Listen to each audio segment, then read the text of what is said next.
Help me reach 7,000 subscribers. Please like the video and share your thoughts in the comments. Your feedback helps make the content better. She came in past midnight, dropped her bag on the chair I'd set for her, glanced at the plates I'd kept warm in the oven, and went straight down the hall. "Dinner's in the oven," I called from the couch. TV muted, lights low, table set for two like a postcard we never mailed. "I'm exhausted," she tossed over her shoulder. Bedroom door closed. No shower. No small talk. No nothing. I sat there with two plates and one heartbeat getting louder. If I'd known where it was headed, I'd have stood up that night and changed the rules sooner. In the morning, she moved around soft as a cat, careful not to touch a single feeling in the room. I poured coffee. "You worked late," I said. "Big project," Rachel answered, eyes on her phone. "It's temporary." "How temporary?" She shrugged. "Couple weeks." "Good. Because I made dinner for us." "I appreciate it," she said, which meant she didn't, and kissed the air near my cheek. "Gotta go." "Rachel." "What?" "This isn't normal." "It is in my field," she said and grabbed her keys. "We'll talk later." "Tonight." She already had the door open. "We'll see." The next 3 nights looked the same. Her shoes in the entry, the glow of her screen down the hall, steam from the shower, lights out. When she did eat, it was a bite standing over the sink. When she spoke, it was scheduling. On Friday, I cooked nothing. I ate at the counter after work, chicken and a baked potato, and texted her at 8. "I'm heading to bed at 10. If you need me, wake me." She replied at 11, "Don't wait up." I didn't. Saturday morning, sunlight on the table, grocery list on the counter. She breezed by, ponytail, gym clothes. "Coffee." I lifted the mug. "I'm meeting a team lead for brunch." "Work stuff." "On Saturday?" "Deadlines don't ask what day it is," she said, like she'd invented calendars. "Then we need to set some of our own," I told her. "No more guessing when you'll be in or out. If you're late, fine, but give me a window. And Sunday afternoon is ours." I said it's temporary. And I said this isn't normal. She stared at me like I'd dropped a glass. "You don't understand how competitive my office is. I understand marriage shouldn't be a solo sport." She gave me a dry smile. "You sound dramatic." "Good," I answered. "Drama gets attention." She left without the coffee. By noon, I'd rebuilt my Saturday. I mowed the lawn, took the truck to get the oil changed, stocked the freezer, and sent a simple message. New rule: no more waiting dinners. I'll eat when I eat. Sunday after 2, we hike. Block it off. 2 ticks on the screen. No reply. At 3, my phone buzzed. Mia, her younger sister, the one who introduced us, who always asked about my projects like they mattered. "You free later? There's a craft beer thing by the river. Could be a decent distraction." I texted back. "Depends if I'm embarrassing to be seen with." Her answer came with a winking emoji I didn't deserve. "I'll risk it." When Rachel finally called at 5, she sounded like she'd been running. "I'm slammed. Rain check tomorrow." "Tomorrow at 2, I told her. Blocked off. "You're making this into a calendar invite." "Yep." A pause, a soft scoff. "Whatever." I met Mia by the river. She'd cut her hair since Christmas, shorter, sharper. She hugged me the way people do when they mean it. "So," she said, leaning on the rail, "how's the house?" "Quiet," I said. "She working late?" "Every night." "That's not good." "It's temporary." I tried. Mia didn't roll her eyes. She didn't have to. "You look tired, Mark." "I'm fine." She took a sip of her beer. "Fine is what people say when they're not fine." "Thanks, therapist." "Hey, you married my sister, not magic." We strolled past food trucks, said things that filled air without lying. She didn't pry. I didn't vent. When she laughed, it cleaned the edges of the day. When I got home, the house smelled like nothing. Sunday at 2, Rachel texted at 1:58. "Can we move the hike to 5? Something came up." I called. "No. I built around 2. I'm asking for flexibility. I'm offering structure. 5 doesn't work. You're not being supportive." "Of what mystery tasks?" Silence. "Bring it back by 4, I said, "and we can still do the short loop." She came in at 5:30, full of apologies with no details. "We'll go next weekend," she said, pecked my cheek, and opened her laptop on the couch. "Close it," I told her. "I want 1 hour and a plan." She kept typing. "I can multitask." I took the laptop, closed it, and set it on the table. 1 hour. No screens. Her jaw moved like I'd asked her to donate an organ. "Okay." What's the plan? 3 dinners together this week. No calling them off after 7. Phones face down. You're kidding. No. Work doesn't stop because you want a Norman Rockwell life. We're not painting, I said. We're eating. She stared, then exhaled. Fine. 3 dinners. Temporary schedule, remember? Wednesday, Thursday, Sunday. She gave me a thinned-out smile. Deal.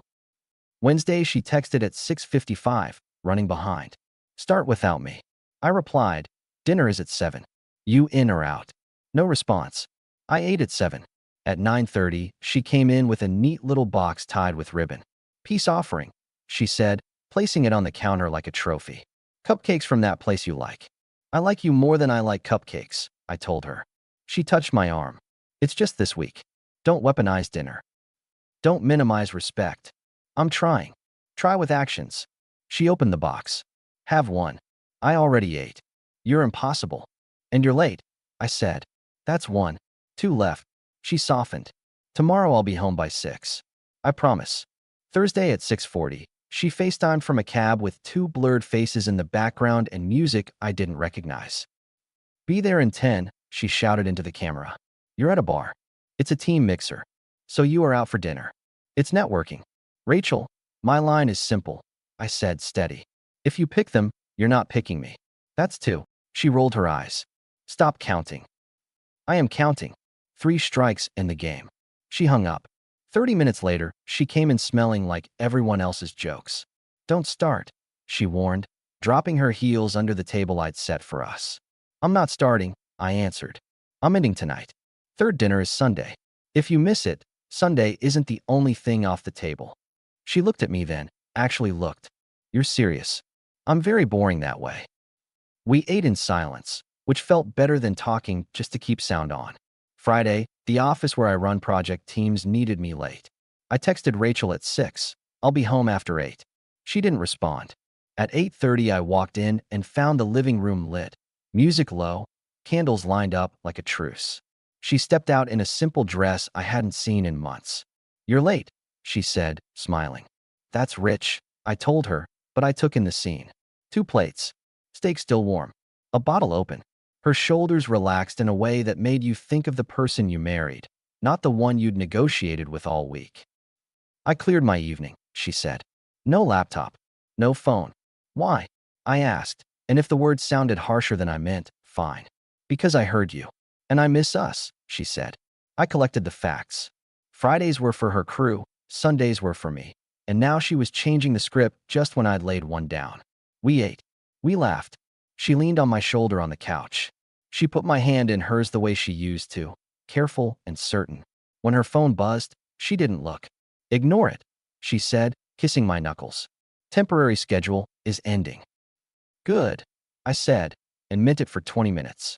Then she stood, stretched, and yawned. Big day tomorrow, she announced. Company thing. Might be late. I didn't say what I thought. I finished my glass, turned off the music, and wrote 3 things in my head. My time matters. My house isn't a crash pad. I'm done with soft threats. Saturday, she left early. I ran errands, and, because I'm not a monk, accepted Mia's invitation to a Saturday market. We grabbed coffee and picked up a plant I didn't need. Don't let it die, she said. It's a fern. Even my freshman roommate kept hers alive, and she forgot her keys every day. Ferns and I have a complicated history. Do not tell me you killed a fern. I didn't kill it, I told her. It made bad choices. She laughed, then got quiet. You okay? I'm building rules, I said. It helps. That's your language, she said. I get it.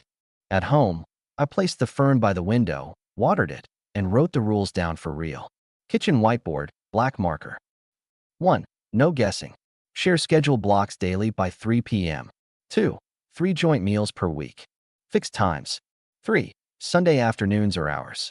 4. If you cancel, you propose the makeup time. 5. Respect is a plan, not a feeling. I took a picture, sent it to Rachel. She replied with a heart and a thumbs up like a teenager. Sunday came. At 6, dinner sat warm. At 7, cold. At 8, text, don't wait up. I wiped the whiteboard clean.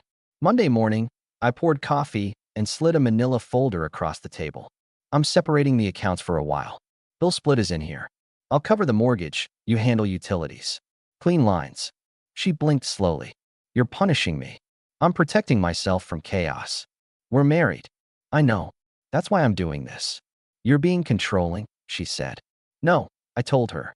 I'm being clear. Is this how you lead teams? With ultimatums? With expectations, I said. It's how adults operate. She laughed without humor. Fine. I'll send money. Send a calendar. And your spare key goes on the hook. No more letting yourself in without texting if you're out past 10. She folded her arms. Because I like to know who's in my house. She stared. You think I'm out doing something wrong. I think you're out doing something I'm not part of, I answered. That's wrong enough. She softened, again, that gentle tone she used when she wanted to reset the scoreboard. I'll do better, she said. Let's not make this ugly. Then don't. That night, she came home at 9 with takeout. Dinner, she offered. Already ate, I said, and watched her wince just a hair. The illusion cracked. The week crawled. She made a couple of sweet gestures, a note on my dashboard, a playlist of songs we used to turn up. She cooked once and presented it like a peace treaty. I said thanks and ate. We had one decent evening and 2 hollow ones. The rest was a weather report I couldn't change. Friday afternoon, I swung by Mia's office to drop off a spare charger she'd left in my truck. It was a public building, bright lobby, security desk with a guy who had seen everything. Hey, Mark, Mia waved from the mezzanine. Saved my life. Big week? I asked. Always. A man in a blue blazer walked by, muttering into a headset. Behind him came a woman from Rachel's company I'd met once at a barbecue. She glanced at me, then at Mia, then away, like she'd seen a puzzle piece that didn't fit. You know her?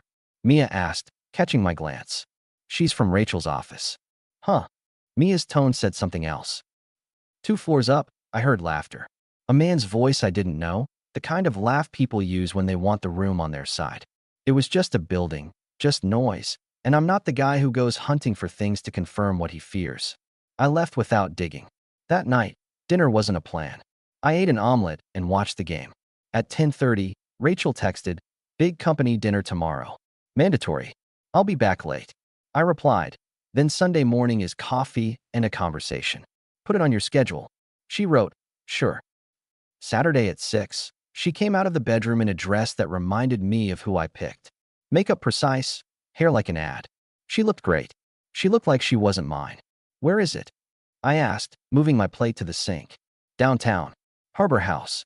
Good spot, I said. I'll change.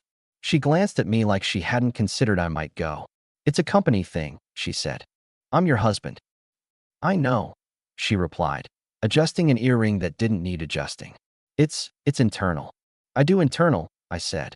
I'll stay out of shop talk. She hesitated, then relented.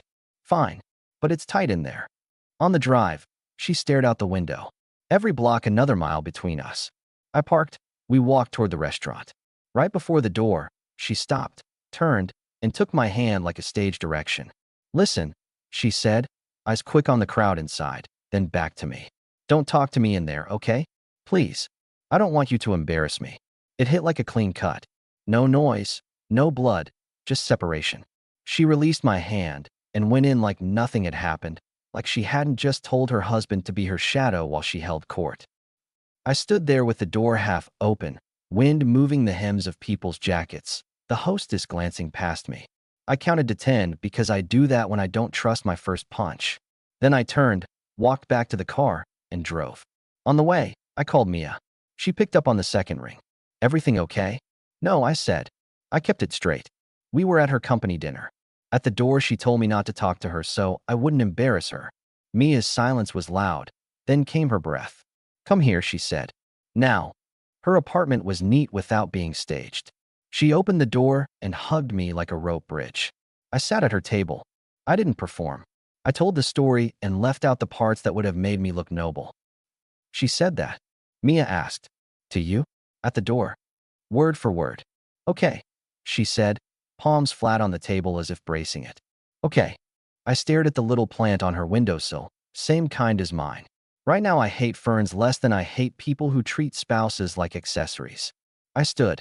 Mark, she said, and when I looked at her, she was already there. What she'd never said, what I pretended not to see, the truth we both circled because it felt safer to act like it wasn't there. She stepped into me, and I didn't move back. I'm done fighting alone, I told her. I wasn't whispering, but the words felt like I'd been carrying them in my jaw for months. Right now you feel more like family than my wife does. Mia's eyes got wet and sharp, both.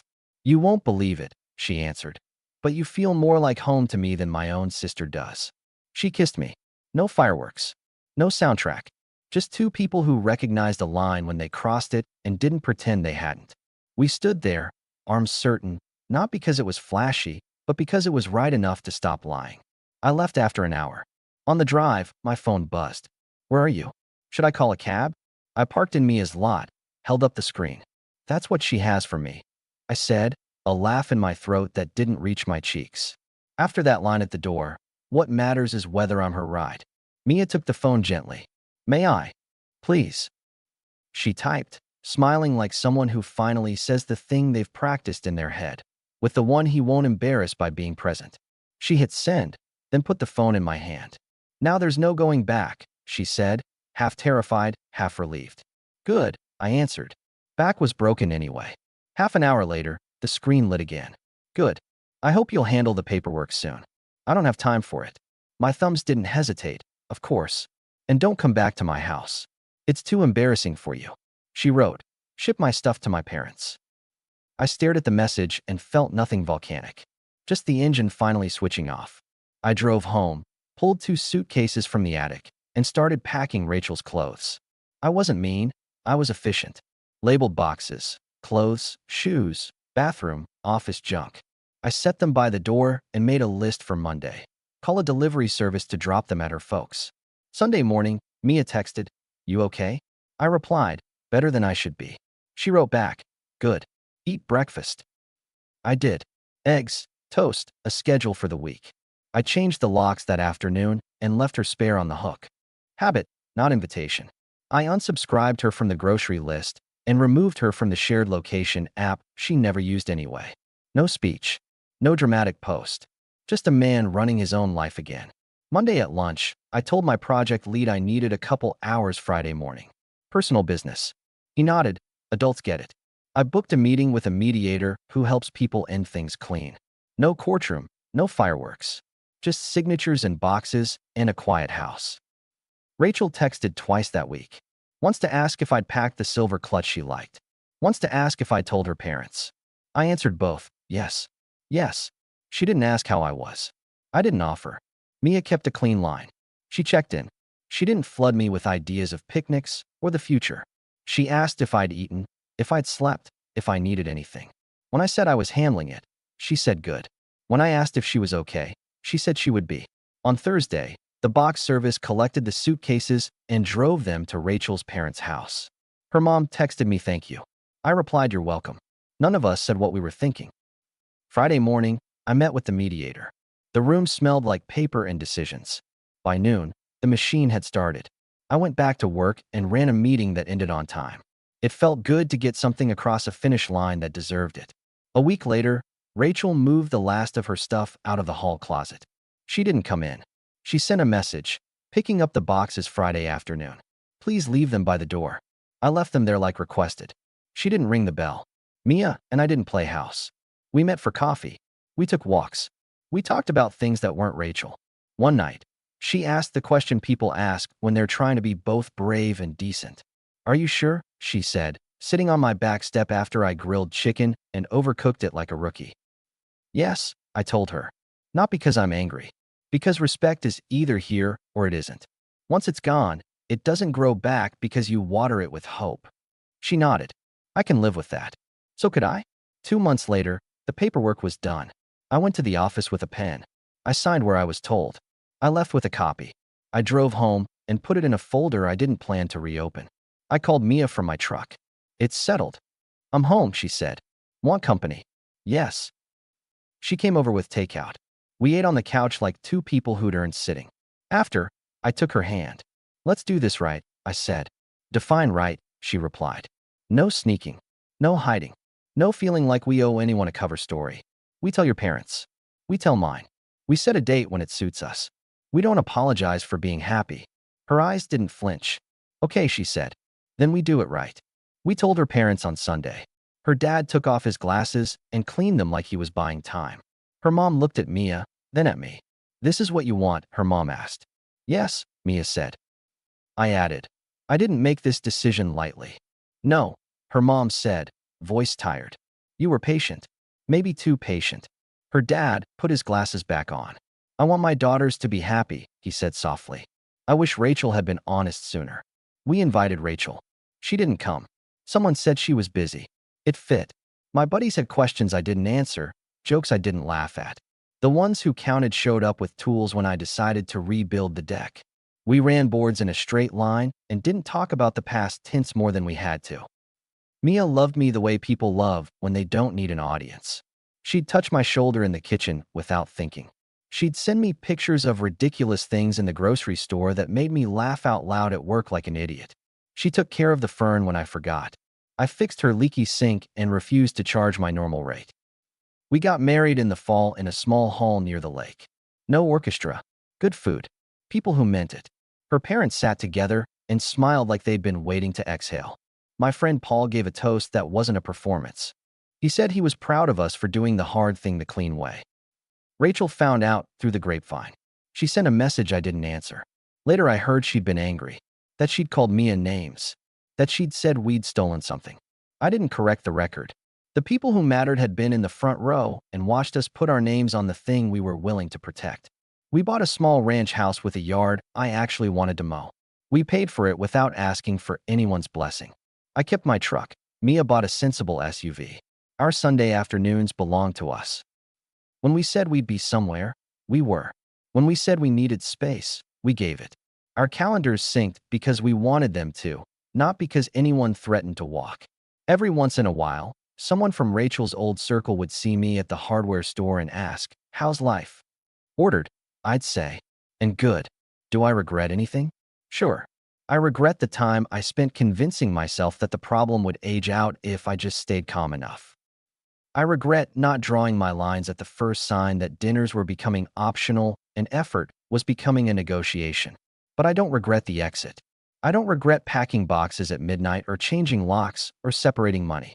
I don't regret turning around at that restaurant and walking away from a night where I was going to be her decoration. And I definitely don't regret the text message Mia sent for me. It was honest, and it saved me from another month of pretending I didn't understand exactly where I stood. There's a whiteboard in our kitchen now. It still has rules on it. Some are new. 1. We respect time, not excuses. 2. Phones down at dinner. 3. If you need space, say it before you act it. 4. No unannounced plans that cut the other out. 5. We choose each other in rooms full of people. We break them sometimes and then fix it like adults. That's the entire trick. The last time I saw Rachel from a distance was at a cousin's birthday party that she didn't attend. Nobody had to whisper. Nobody took sides. Those battles ended themselves. She doesn't come to family holidays. We don't bump into each other in the aisles. Our story is something people mention as a caution, not a scandal. That's fine by me. If you're waiting for a moral, here it is. Kindness isn't silence. Patience isn't a leash someone gets to wrap around your throat. If a person warns you they're about to treat you like a prop, believe them. And if you ever find yourself at a door with someone telling you not to speak so you won't embarrass them, do the easiest, hardest thing I ever did. Turn around, make one phone call, and go where you're respected. When we left our reception, Mia squeezed my hand and said, "Still sure?" "More every day," I told her. She laughed. "Even when I kill the fern." "It made bad choices," I said. We drove home with the windows open. No soundtrack, a couple with a plan. The house waited, lights off. Exactly the way I like it when I know the person who's walking in with me doesn't need to be asked to choose me in public. That's not revenge. That's not poetry. That's just a life that fits. And I'll take that over any crowded room where I'm supposed to pretend I don't exist.